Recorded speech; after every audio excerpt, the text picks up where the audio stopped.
और इधर कन्हैया आराम से बैलगाड़ी के नीचे पालना में सो रहे थे और गाते गाते एकदम कन्हैया की नींद खुल गई। और भगवान ने मन में विचार किया कि हमारे लिए गीत गाए जा रहे हैं और हम ही बाहर बैलगाड़ी के नीचे लटक रहे हैं, तो जरा अंदर चल के तो देखें।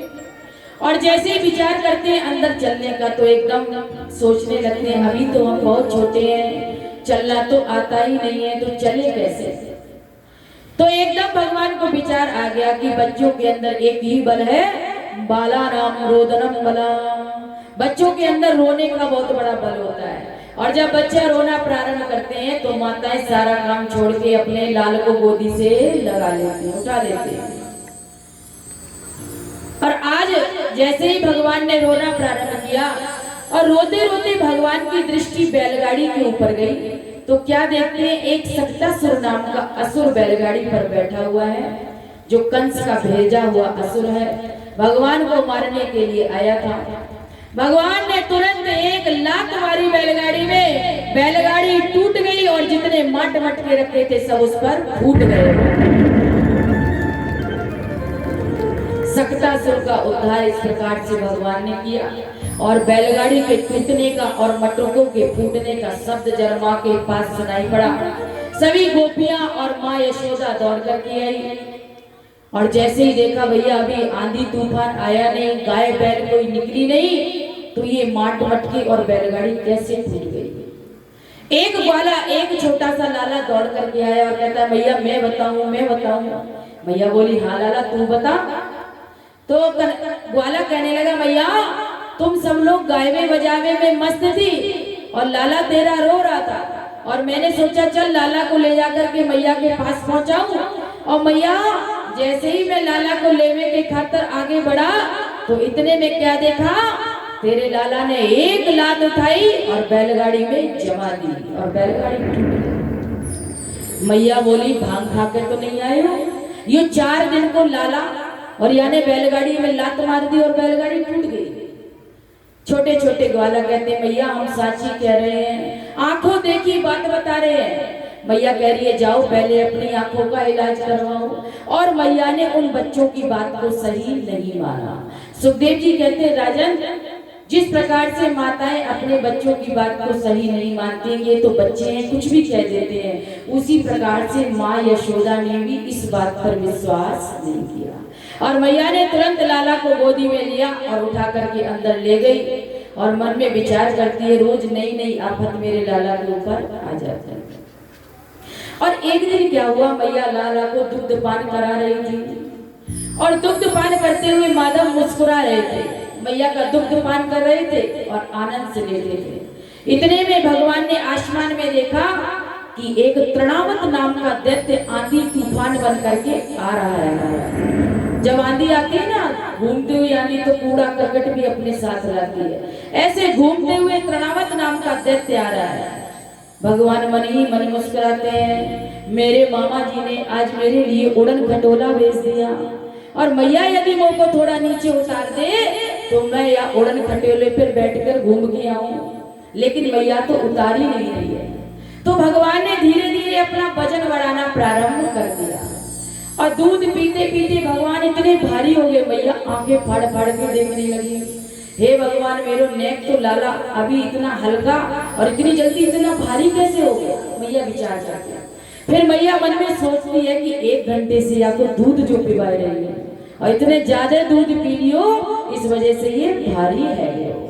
अब बताओ दूध पीने से कई बच्चे भारी हो, लेकिन भोली भाली यशोदा मैया को ऐसा ही लग रहा है कि कन्हैया दूध पीने से भारी हो गए। मैया ने तुरंत नीचे उतार दिया कन्हैया को और कहा लाला थोड़ी देर घूम ले और मैं अंदर के काम संभालूं, फिर तो को आनंद से लूंगी।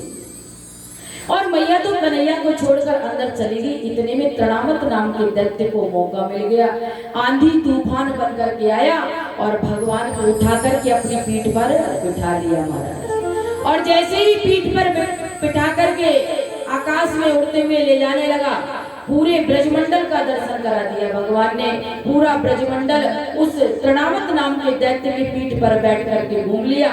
ये ललिता का घर है, ये विशाखा का घर है, ये श्री रामा का घर है, ये मंगल का घर है, ये स्त्रोत कृष्ण का घर है, सभी सखाओं का घर देख लिया भगवान ने। और जैसे ही तृणावत नाम का दैत्य भगवान को मथुरा की ओर ले जाने के लिए आगे बढ़ा, भगवान ने फिर से अपना वजन बढ़ाया। अब तो तृणावत पीछे मुड़ मुड़ के देखता है कि कहीं मैं जल्दी जल्दी में नंद भवन का काला पत्थर तो नहीं उठा लाया, ये बच्चा है कि पहाड़ इतना वजनदार। और मन में विचार करता है कि पत्थर तो नहीं है। भगवान हंसते और कहते हैं, मूर्ख, लोग पत्थर में मेरा दर्शन करते हैं और तू मुझ में पत्थर का दर्शन कर रहा है, चल तेरी खोपड़ी पत्थर से पटकूंगा। और भगवान ने तुरंत अपना वजन बढ़ा करके इसकी खोपड़ी को पत्थर से दे मारा। इस प्रकार से भगवान ने तृणावत नाम के दैत्य का उद्धार कर दिया। छोटी सी आयु में ही भगवान ने दैत्यों को मारना प्रारंभ कर दिया। और महाराज अब एक दिन वसुदेव जी के पास गर्गाचार्य जी आए। वसुदेव जी ने कहा, हे गर्गाचार्य जी महाराज, हमारे दो बेटे गोकुल में हैं, नंद जी के पास, नंद बाबा के पास मेरे दो बेटे हैं। और आपको तो पता है आप यदुवंशियों के आचार्य हैं, और मैं चाहता हूं कि मेरे दोनों पुत्रों का नामकरण संस्कार आप कर दो। लेकिन महाराज ये बात कंस को पता नहीं चलनी चाहिए। यदि कंस को पता चल गया ये दोनों बेटे वसुदेव और देवकी के हैं तो मेरे बेटों को छोड़ेगा नहीं, मार देगा। इसलिए गुप्त रूप से आप जाइए और नामकरण संस्कार कर दीजिए। तुरंत गर्गाचार्य जी वहां से चले और सीधे गोकुल में आए नंद बाबा के पास। नंद बाबा ने जैसे ही गर्गाचार्य जी को देखा, बड़ा दिव्य भव्य स्वागत किया, सत्कार किया।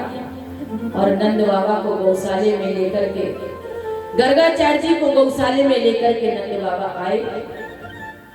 नंद बाबा कहने लगे, गर्गाचार्य जी महाराज, आप बहुत विद्वान हैं, आप ये बताओ, हमारे घर में दो बेटे हैं, यशोदा का जो बेटा है उसके ऊपर आए दिन कोई ना कोई आफत आ जाती है, कोई ना कोई परेशानी टूट पड़ती है। तो महाराज जी ये बताओ, मेरे बेटे के ऊपर कौन सी 7.5 चल रही है? तो गर्गाचार्य जी ने कहा, ये बताओ आपके बच्चों का नाम क्या है? नाम जब भी होगा तभी तो उनकी कुंडली देखी जाएगी, और जब नाम नहीं तो कुंडली कैसी? तो नंद बाबा ने कहा, भैया नाम तो हमने अभी तक कुछ रखा नहीं। तो गर्गाचार्य जी ने कहा, जब नाम ही नहीं रखा तो उनकी कुंडली कैसे देंगे, कौन सा ग्रह चल रहा है कौन सा नहीं? तो नंद बाबा ने कहा, बाबा हे गर्गाचार्य जी महाराज, आप ही हमारे बच्चों का नाम रख दो। गर्गाचार्य जी ने कहा, नाम तो हम रख देंगे, लेकिन किसी को पता नहीं चलना चाहिए, हम चुपचाप आपके बच्चों का नाम रख करके चले जाएंगे। नंद बाबा ने कहा, चिंता मत करो, केवल भाना वालों को पता चलेगा, बाकी के किसी को पता नहीं चलेगा। और तुरंत नंद बाबा ने अंदर सूचना भेजी और कहा, अरे महर, बहुत अच्छे संत आए हैं, दोनों बच्चों को लेकर के आओ तुरंत। और जैसे ही सुना नंद रानी ने और रोहिणी मैया ने कि गर्गाचार्य जी आए हैं, तो रोहिणी मैया ने कहा, यशोदा रानी, मैंने तो इन गर्गाचार्य जी का बड़ा नाम सुन रखा है, ज्योतिष के बहुत बड़े विद्वान हैं ये। यशोदा मैया ने कहा, रोहिणी, यदि तू कहे तो मैं या बाबा की परीक्षा ले लूं? रोहिणी मैया ने कहा, तू कोई पंडितानी है जो परीक्षा लेगी? अरे एक काम कर। यशोदा मैया ने कहा, एक काम कर, मेरे लाला ने तू ले ले और तेरे लाला ने मैं ले लूं। अगर पक्का पंडित होगा तो एक बार में बता देगा किसका लाला किसकी गोदी में है, और नहीं बता पाया इसका मतलब खाने पीने वाला बाबा है, खड़िया पड़ेगा। बोले हाँ ये बात ठीक है। और दोनों माताएं अपने अपने बच्चों का श्रृंगार करके आई। यशोदा जी के गोद में रोहिणी जी का बेटा है और रोहिणी जी की गोद में यशोदा जी का बेटा है, अदला बदली कर दी। और जैसे ही गौशाले में आई, गर्गाचार्य जी ने जैसे ही रोहिणी मैया के गोद में लाला का दर्शन किया, श्री ठाकुर जी का दर्शन करते ही तो गर्गाचार्य जी महाराज की आंखें खुली रह गई। महाराज निर्निमेष नेत्रों से भगवान की बाकी झांकी को निहारते रहे और आकर के दोनों माताओं ने प्रणाम किया। और प्रणाम करने के बाद मन में विचार करने लगी, हो सकता है बाबा जी हमारे बच्चों का नाम सोच रहे हो इसलिए साथ से बैठे हैं। गर्गाचार्य जी सोचते सोचते 1 घंटा हो गया। रोहिणी मैया कहने लगी, यशोदा मैया मुंह को तो लगे या बाबा की सांस होना चाहिए, बहुत देर हो गई आपको तो सोचते सोचते नाम। अब तो यशोदा जी घबराई और कहने लगी, हे भगवान, या बाबा ने मेरो ही घर में लो तो कलंक लगावे के लिए। तुरंत यशोदा मैया ने हिलाया गर्गाचार्य जी को और कहा, बाबा जी का नाम सोचो है मेरे लाला को। अब तो तुरंत गर्गाचार्य जी की समाधि खुली और मन में विचार करते हैं, जिसका नाम रखने आए थे उसका नाम तो रखना भूल गए, हम स्वयं का ही नाम याद नहीं रख पाए। ऐसी सुंदर बाकी झांकी है। फिर अपने आप को संभालते हुए कहते, मैया मैंने तेरे लाला का नाम सोच लिया। यशोदा जी कहती है, धन्य हो महाराज, आपने तो ऐसा नाम सोचा मुंह को सोच में डाल दियो। मैं तो सोच रही थी बाबा जी ने पता नहीं कौन सी बीमारी लग गई। और तुरंत गर्गाचार्य जी ने ध्यान से देखा तो मन में सोचते हैं कहीं हमारी परीक्षा तो नहीं हो रही है, ये अदला बदली सी कैसी दिख रही है। तो तुरंत रोहिणी मैया से की गोद में जब नंद के लाल को देखा तो कहते, सुनो यशोदा, तुम्हारी गोदी में ये जो लाल है ना, निश्चित रूप से रोहिणी मैया का बेटा है। और जैसे ही कहा तुम्हारी गोद में रोहिणी मैया का बेटा है, यशोदा जी मुस्कुरा करके रोहिणी की तरफ कहती है, बहन पक्को पंडित है, एक निगाह में यानी पहचान लियो कौन को बेटा कौन की गोद में है। अब तो यशोदा जी मुस्कुरा के बोली, बाबा एक ही माया है, हम दोनों के बेटे एक ही हैं। अब तो आप बढ़िया सा चोखा सा इसका कोई नाम बताओ। गर्गाचार्य जी ने कहा, माँ तेरी गोदी में जो ये लाल है ना, इसका नाम है बलराम।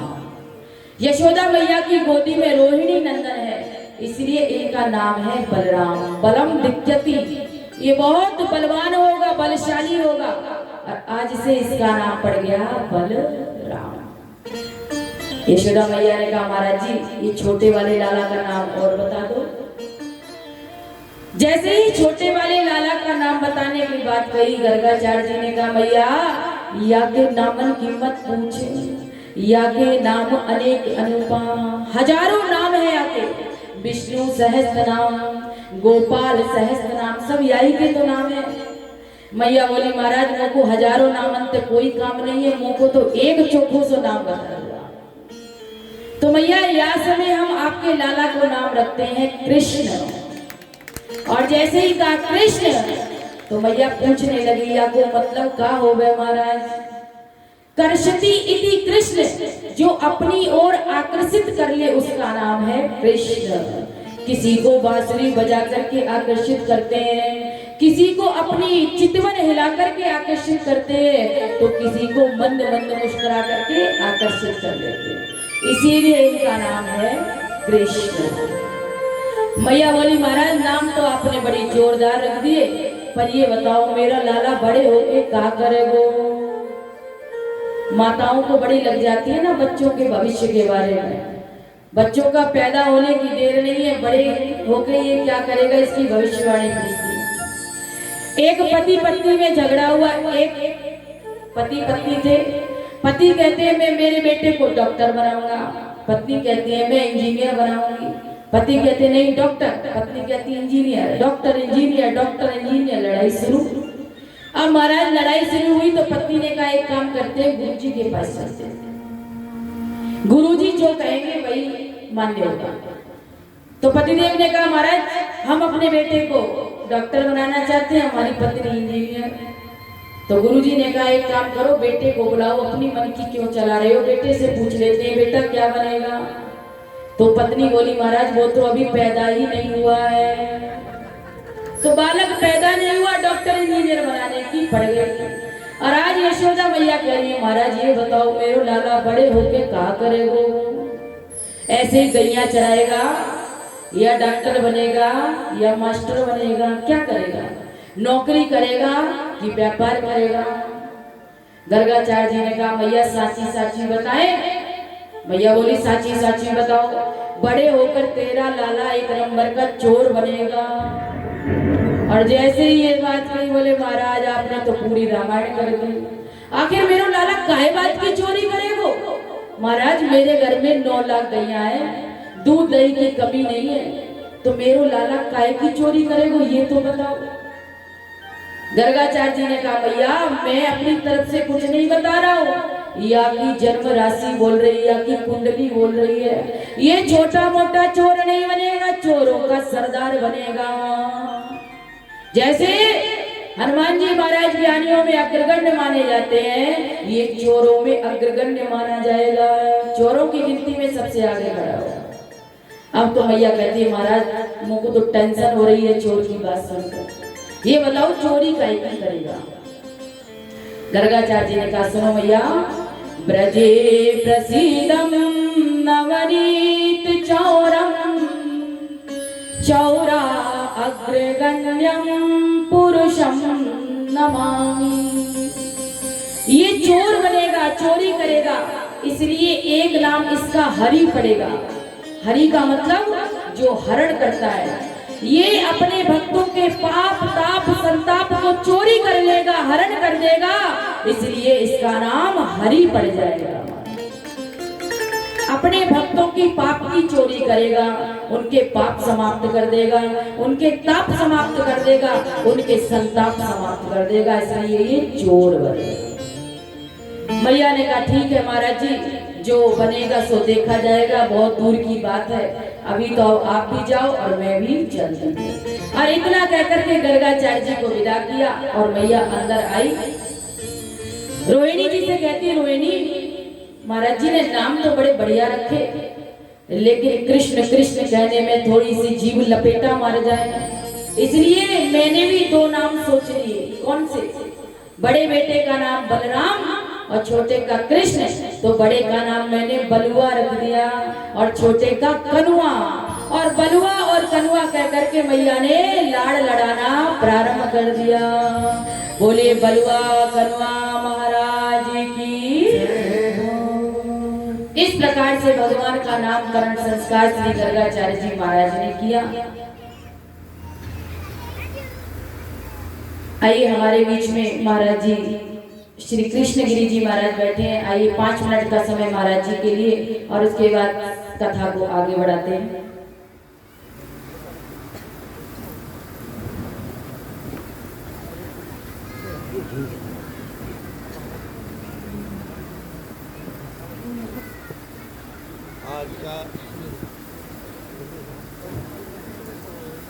आज का जो शुभ अवसर हमको प्राप्त हुआ, मैं सभी ग्रामवासियों, माँ बहनों एवं गद्दी पर आशीष वेदव्यास को और उन सब में बैठे हुए परमात्मा को मैं सबको प्रणाम करता हूँ।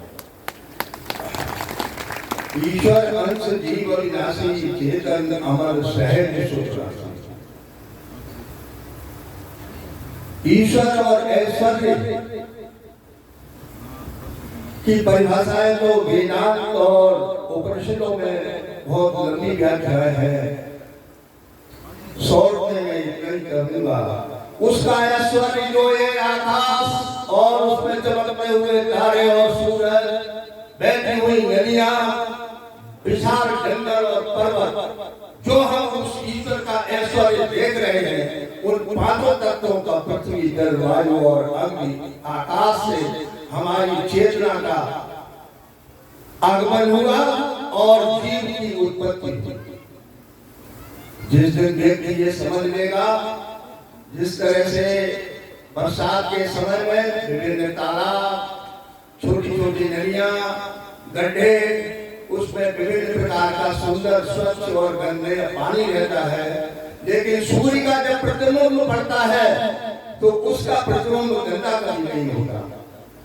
कभी कभी लोग हमसे प्रश्न कर देते हैं कि बाबू मेरा बड़ा दुर्भाग्य, ईश्वर मेरी मदद नहीं करता। मैं केवल आप लोगों से यह पूछना चाहता हूं कि पिता कभी पुत्र को चाहेगा कि इसको दुख उत्पन्न हो? संसार में दुख है और किंतु बुद्धि, संसार दुखमय है दुख का कारण व्यक्ति स्वयं अपने कर्मों से सृजन करता है। जिस दिन आप समझ लोगे, उस कारण का पता लगा लोगे, कारण को निवृत्त कर दोगे, उस समय अपने आप सुख और आनंद का झरना बहने लगता है। तो पहली बात तो यह है कि हम उस परम ईश्वर की संतानें हैं, सब में उसी की चेतना का प्रभाव है। यह बात जिस तरह हृदय तल पर जब उतर आए तो मैत्री का जन्म होता है। हमारे देश के विभिन्न महापुरुषों ने करुणा, मैत्री, मुदिता और उपेक्षा 4 वंश के आभूषण बताए हैं। करुणा का मतलब ऐसा होता है कि तुम्हारे हृदय में कोई भाव उत्पन्न हो, अगर कोई दुखी है, ये तुम करने लायक हो तो कुछ न कुछ उसकी सेवा करो, लेकिन सेवा करने के बाद भूल जाओ कि मैंने सेवा की। ईगो नहीं होना चाहिए, अहंकार जरा भी अगर आ गया तो सब बेकार हो गया। जिस तरह से हरियाणा प्रांत में जब मैंने प्रवेश गुजरात के बाद किया और हिसार से लेकर पूरे आपके आलमपुर मंडी के हर गांव का सर्वेक्षण किया तो बहुत अच्छा ये मिला कि कम से कम गौ माता के प्रति बड़ी श्रद्धा। और आज जो ये मंच है उसका मूल उद्देश्य है कि हमारी गौ माता के लिए कभी कभी धन अभाव हो जाता है, उससे जो धन आए वो गौ माता को दिया जाए। तो धर्म, अर्थ और काम और मोक्ष ये पुरुष के 4 आभूषण दिए। इधर करुणा, मैत्री और मुदिता। करुणा मतलब थोड़ा भाव ऐसा उत्पन्न हो कि हमारे गांव में गौशाला है और गायों के लिए हमें विभिन्न सामग्रियों की आवश्यकता होती है, तो प्रत्येक व्यक्ति के अंदर ये भाव उत्पन्न होना चाहिए, कुछ न कुछ हम में जितनी सामर्थ्य है उतना सहयोग करना। आज मैं एक छोटी सी घटना, हाँ ये विषय अलग हो जाएगा, मैं ये कहना चाहता हूँ मैत्री। मैत्री का अर्थ ये होता है कि तुम अपने अंदर ऐसे भाव उत्पन्न करो जिससे कि तुम्हारे जो मिलने वाले लोग हैं उनमें मित्रता पैदा हो और मानवीय शक्ति का जो संगठन हो जाता है तो उसमें एक ऊर्जा होती है, उससे हम जब कोई काम करते हैं तो वो काम पूरा होता है। जैसे हमारी इस गौशाला में किसी को प्रधान बनाया, किसी को कुछ बनाया, उसके पास कुछ लोग इकट्ठे हुए और ये आयोजन भी किया, तो उससे क्या होता है, ऊर्जा उत्पन्न होती है और उस ऊर्जा के सहारे लोग आते हैं। लेकिन उद्देश्य को मत भूलो, उद्देश्य हमारा है करुणा का, कि हमारी गायों को थोड़ा सा मिल जाए। तो मैत्री भाव जितना अधिक होगा, कभी कभी लोग, मैं शीशपाल में 4 दिन रुकता हूँ, 2 दिन गोड़िया बिश्नोई में रुकता हूँ। शीशपाल के लोगों ने बहुत कोशिश की 2 दिन आप उधर मत दो, मैंने तुरंत बना कर दिया कि ये पूरा जो हिसार जिला जो मेरा है पूरा है, हर गांव मेरा घर है और हर घर में माँ बहन बेटी में भिक्षा सन्यासी हूँ, भिक्षा का भोजन करता हूँ। जब से आज मेरी आयु जो है 25 वर्ष है, मतलब मैं प्रोफेसर का रिटायर हुआ तो 25 वर्ष मुझे संन्यास का हो। कभी भी बना के भोजन नहीं किया, जहाँ माँ 12 वर्ष को केवल करपात्री के रूप में पूरे देश का ये लास्ट में प्रांत रह गया था। हमारी माँ बहनों ने, आज भी गृहस्थ धर्म बहुत बड़ा धर्म है और वो सुरक्षित है। आज माँ बहनों ने कभी भी किसी को भी भिखारी अगर पहुंच गया है जरूर दे दिया है। गृहस्थ धर्म से ही सारे धर्म जुड़े हुए हैं। मठ, मंदिर, साधु, सन्यासी, जो भी कुछ भी हो रहा है इन माँ बहनों की वजह से।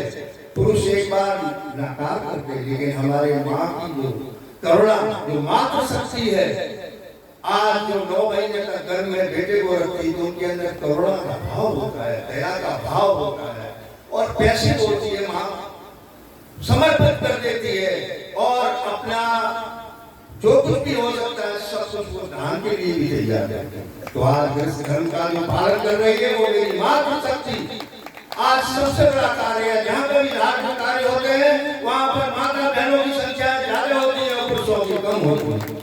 और परमात्मा ने चाही है कि आज हिंदुस्तान में जो केवल हमारी बेटियां बढ़कर के भी उच्च शिखर पे जा रहे हैं, ये सब माताओं बहनों का बहुत बड़ा बच्चे जो है वो उनसे नंबर 2 पे हैं। आज हमारी बेटियां, तो कहने का तात्पर्य है हमारा कि यत्र नार्यस्य पूज्यते तत्र देवता रमन्ति, जिस घर में नारी की पूजा होती है वहाँ देवता का रमण होता है। तो मैंने तो आपके पूरे हरियाणा के इस जिले का गहन सर्वेक्षण किया है। हम इस पद पर कुछ कहना नहीं चाहते हैं, लेकिन ये हमारी आर्जी और प्रार्थना है कि हमारे घर में जो माँ बहन है बहू बन के आई है उसको बेटी की तरह रखो तो तुम्हारा कल्याण होगा। और जीवन में हमेशा ध्यान रखो कि मातृ शक्ति, आगे मैं कहना चाहता हूँ हमारे कुछ सन्यासी हैं जो इस ब्रह्मांड को हृदय गर्भ के रूप में देखते हैं। हृदय गर्भ का मतलब है कि प्रकृति नारी स्त्री नहीं है और वो उनका गर्भ है। गर्भ जहाँ नहीं होगा वहां सुंदर हो ही नहीं सकता। इसलिए हम पुरुष सत्तात्मक परिवार में भगवान को पुरुष रूप में देखा, लेकिन हमारे कुछ ऐसी शक्तियां भी हैं जिन्होंने पुरुष भगवान को नारी के रूप देवी के रूप में देखा। तो कहने का तात्पर्य हमारा ये है कि किसी भी कीमत पर जो विभिन्न प्रकार के जो सर्वेक्षण में मैंने पाया है, बहुत तरह की दिक्कतें आ रही है माँ बहनों को।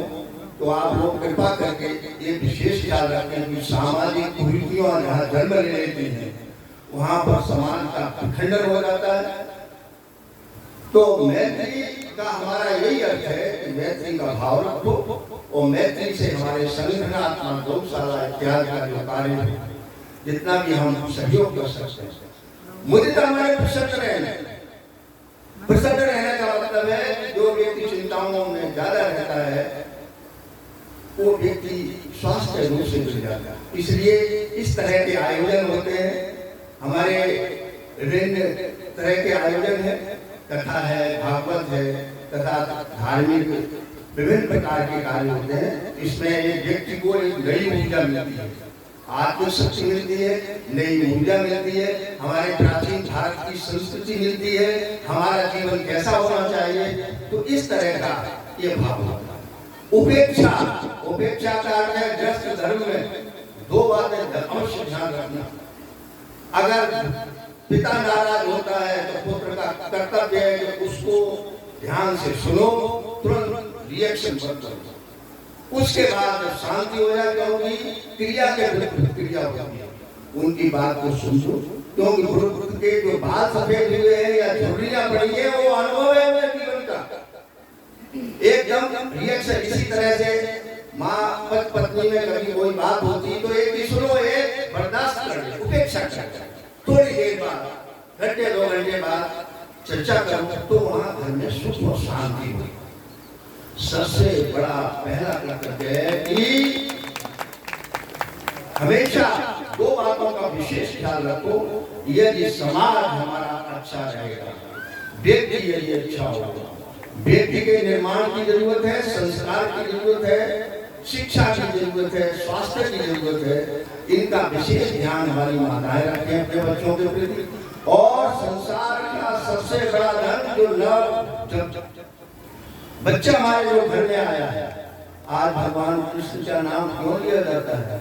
उस जमाने में दूध इन चीजों की कितनी मर्यादा थी, वो ये बता रही है कि हर घर में गाय हो, हर घर में पूजा हो, उसके दूध में अमृत है। तो कहने का तात्पर्य हमारा ये है कि जहाँ जहाँ गौशालाएं हैं, हमारी माँ बहन बेटियां काफी ध्यान रखती हैं। और पूरे भारत में गुजरात प्रांत है जो, वो भी गौशाला के लिए बड़ा फेमस है, राजस्थान भी है। मैंने 26 प्रांतों का भ्रमण किया और आज मुझे थोड़ा समय मिल गया, तो आगे फिर आपके कार्यक्रम होने, इसलिए ज्यादा मैं समय नहीं लेना चाहता, क्योंकि ये जो मंच है गौशाला के लिए विभिन्न प्रकार के कार्यक्रम में जब कभी सुनना हो या मैं शॉर्ट में ही प्रवचन करता हूँ, कोई ज्यादा आवश्यकता नहीं होती। और मैं गाँव वालों को भी धन्यवाद देना चाहता हूँ कि इस तरह के आयोजन आप करते रहें संगठनात्मक। और देखो गौशालाएं हैं या जो भी हमारा सामाजिक निर्माण है, बस 2 ही बातें विशेष ध्यान रखो। पुरुषार्थ का मतलब होता है धर्म, अर्थ, काम और मोक्ष। हम पुरुष तभी हैं अपना खुद खाए, जिए और जीव मात्र के कल्याण के लिए कुछ न कुछ अपने श्रम का उसे दान माने। एक छोटी सी एक व्यक्ति है कलकत्ते के पास एक बहुत बड़ी गौशाला है, वहां पर एक व्यक्ति जो है गुड़ गऊओं को देने के लिए आता था। एक व्यक्ति घर से भागा और भाग करके लड़के को 2 दिन से खाना नहीं मिला, गऊओं के जूठा जो गुड़ पड़ा हुआ था वो खा के उसने पेट ऐसा 2-3 दिन हुआ, उसे कहीं खाना न मिले तो वो जूठा जो गुड़ था उसको वो देखता रहता था कि शायद बाद में क्या होगा। उसे ऐसा विवेक हो गया कि नौकरी कर ली, नौकरी से तनख्वाह मिली तो उसे जो है वो गुड़ गाँव को देता है। धीरे धीरे वो बच्चे ने ऐसा कार्य किया तो उसका मैनेजर जो था उसे पद दे दिया, उसने काफी रुपया धन पैदा किया। उसके बाद वो गौशाला आता था, गायों को भोजन कराया, गुड़ दिया और वो जो झूठा गुड़ था खुद खा लिया। एक दूसरा व्यक्ति देख रहा था कि आप ये क्या करते हो, गायों का झूठा गुड़ आप खाते हो। तो उसने ये कहानी बताई कि मेरे पास वो वक्त था कि जो भोजन के लिए हमारे पास गुड़ नहीं था, भोजन नहीं था, कि माँ ने, और कभी कभी माँ वो खाती नहीं थी, गुड़ हमारे लिए छोड़ दिया था 2-3 दिन, उस गुड़ को मैंने खाया है। तो कार खड़ी की उन्होंने, अपनी पूरी कहानी बताई। कहने का मतलब हमारा ये है कि दान कभी बेकार नहीं जाता। अब मैं अपनी वाणी को विराम देता हूँ और आगे कार्यक्रम चलते हैं। बोलिए नंद की क्या बात है भाई, जयकारे में दम नहीं। आज के आनंद की आइए हमारे बीच में कुछ दानदाताओं की सूची